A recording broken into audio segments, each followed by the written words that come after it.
एबेका time रे बहुत problem आସୁଛି କାହା ଜୀବନରେ କି କାହା ଜୀବନରେ ବହୁତ मतलब ଲାଗୁଛି ସେମିତି ବହୁତ ବଡ଼ ଗୋଟେ ଅଘଟଣ ଘଟି ଯାଉଛି ସମସ୍ତେ ଡରି ଯାଉଛନ୍ତି ଆଜ୍ଞା।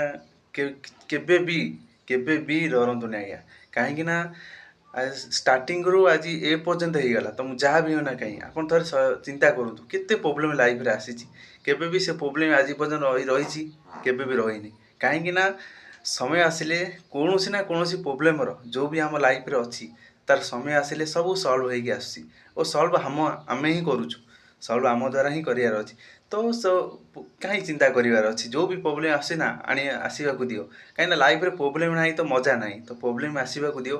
ଏ ପ୍ରୋବ୍ଲେମ୍ ଓ ସମୟ ସହିତ ଆମକୁ ତା ସହିତ ସଲ୍ୟୁସନ୍ କରିବାର ବି ଅଛି। ସେଇଟା ହେଉଛି ବଡ଼ କଥା। ତ କେବେ ଡରିବନି।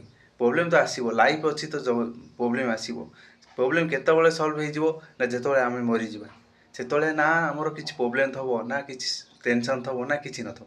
ଯେ ପର୍ଯ୍ୟନ୍ତ ଆମେ ଅଛୁ ସେ ପର୍ଯ୍ୟନ୍ତ ଆମ ଲାଇଫରେ କିଛି ନା କିଛି ପ୍ରୋବ୍ଲେମ୍ ଥିବ। ସେ ପଇସା ବାଲା ହଉ, ସେ ଗରିବ ହଉ, ସେ ମିଡ଼ିଲ୍ କ୍ଲାସ୍ ହଉ, କେହି ବି ହଉ, ଲାଇଫରେ ପ୍ରୋବ୍ଲେମ୍ ଲାଗି ହିଁ ରହିବ। ତ ଡରିବାର ନାହିଁ। ସମୟ ସହିତ ପ୍ରୋବ୍ଲେମର ସଲ୍ୟୁସନ୍ କରିବାର ଅଛି।